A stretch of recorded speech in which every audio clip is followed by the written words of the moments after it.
27 में यूपी का सीएम कौन होने जा रहा है?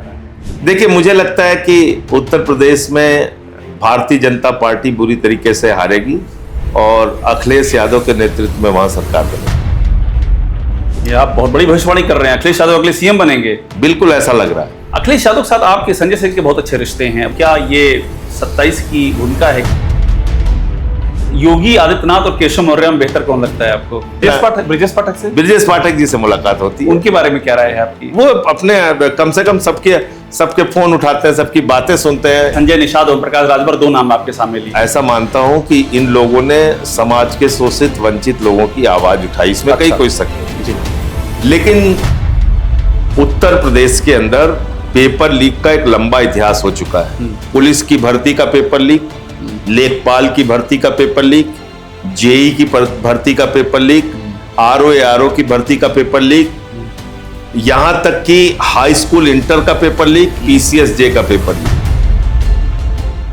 छात्रों की लड़ाई लड़ने आप प्रयागराज भी गए थे और आपने उनका मुद्दा उठाया। अभी भी कुछ छात्र जेल में हैं और वो जो सवाल उठा रहे हैं, पेपर लीक और परीक्षा में धांधली, आपको क्या लग रहा है उन सवालों को क्या यूपी में आवाज मिल पा रही है? जो विपक्ष को आवाज देनी चाहिए थी, विपक्ष दे पा रहा है वो आवाज? देखिए, एक बात आप समझ लीजिए, उत्तर प्रदेश के अंदर पेपर लीक का एक लंबा इतिहास हो चुका है।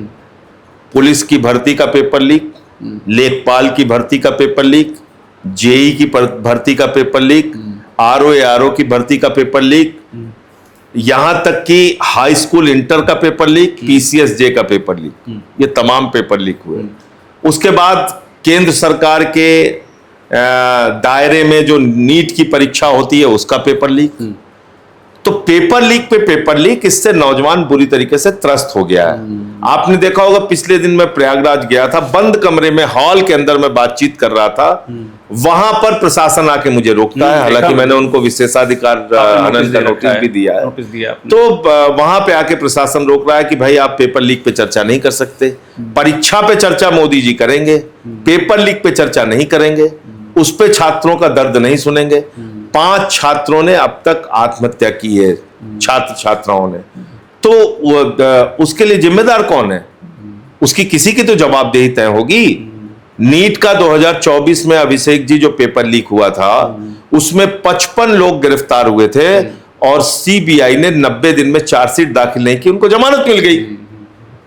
तो ये है इनकी सच्चाई। 2 बातें और बता दीजिए। अब नीट के पेपर लीक से लोगों में गुस्सा है और नौजवानों में जो गुस्सा है उसको दबाने के लिए ये कोचिंग सील कर रहे हैं। वहां कोचिंगें इन्होंने सील कर दी। आशुतोष पांडे और पंकज पांडे को गिरफ्तार कर दिया, 2 छात्र नेता, वो इस समय जेल में है बेचारे। 12 तारीख को इन्होंने कोई और आह्वान किया है लखनऊ के अंदर अपने प्रोटेस्ट का, तो उसमें देखिए क्या होता है। अखिलेश यादव के साथ आपके संजय सिंह के बहुत अच्छे रिश्ते हैं, बड़े आप लोग आपस के, आप लोगों की जो कोऑर्डिनेशन है वो दिखता है। क्या ये 27 की भूमिका है? क्या 27 में आप? देखिए, पिछले दिनों अखिलेश यादव जी ने एक कार्यक्रम में ये बात कही थी कि संजय सिंह जी और हम लोग मिलकर आगे की रणनीति तय करेंगे 27 में हमें क्या करना है। उस दिशा में आगे जब कोई बात बढ़ेगी तो आपको जरूर जानकारी देंगे। ये बात मैं जरूर कहूँगा कि उनसे रिश्ते भी अच्छे हैं और बहुत सारे मुद्दों पे वो मुखर होकर बोल रहे हैं। पीडीए का जो मामला है, उससे संबंधित जो उत्पीड़न की घटनाएं होती है, उस पे वो संसद से लेके सड़क तक आवाज उठा रहे हैं। तो आप आम आदमी पार्टी लड़ने जा रही है नहीं 27 का चुनाव? आपको सारी डिटेल में कुछ दिनों के बाद बताऊंगा। बहुत सारी चीजें आप बताते रुक जाते हैं अचानक से। 27 में यूपी का सीएम कौन होने जा रहा है? देखिए, मुझे लगता है कि उत्तर प्रदेश में भारतीय जनता पार्टी बुरी तरीके से हारेगी और अखिलेश यादव के नेतृत्व में वहां सरकार बनेगी। ये आप बहुत बड़ी भविष्यवाणी कर रहे हैं, अखिलेश यादव अगले सीएम बनेंगे? बिल्कुल ऐसा लग रहा है।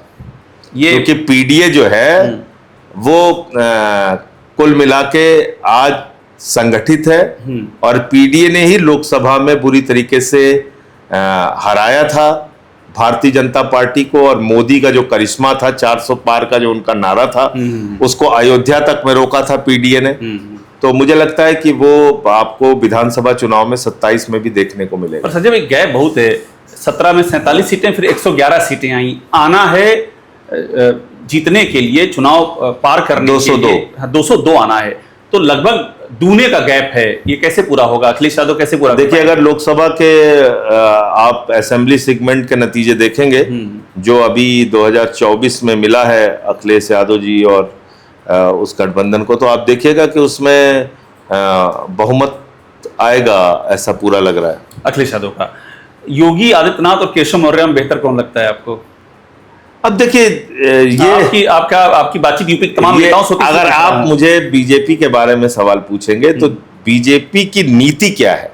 छोड़ दीजिए, नीति है, नेताओं के बारे में पूछ रहा हूं। बीजेपी छोड़ दीजिए, अभी नेता बताइए ना। आप केशव मौर्य से मिलते रहते हैं। मुकदमा मेरे ऊपर 23 मुकदमा मेरे ऊपर योगी जी ने लिखवाया है। केशव मौर्य ने लिखवाया कि योगी जी ने लिखवाया है? तो केशव मौर्य से मेरी कभी मुलाकात हुई नहीं है। कभी मुलाकात नहीं हुई मेरी? नहीं, कभी ना मेरी कभी बातचीत हुई है।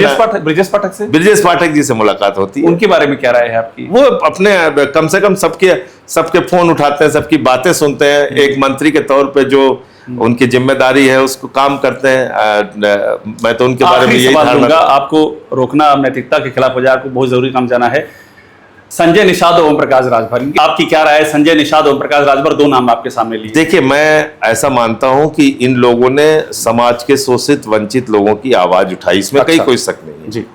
लेकिन भारतीय जनता पार्टी जब किसी को अपने चंगुल में ले लेती है तो ऐसे ऐसे काम करवाती है जो उनकी विचारधारा के विरुद्ध होता है। तो क्या ये अभी फिलहाल वो लोग बीजेपी के चंगुल में फंस के ऐसे काम कर रहे हैं जो उनकी मूल सोच के खिलाफ है। चंगुल से छूट भी सकते हैं क्या ये लोग? अब देखिए, वो तो वक्त बताएगा।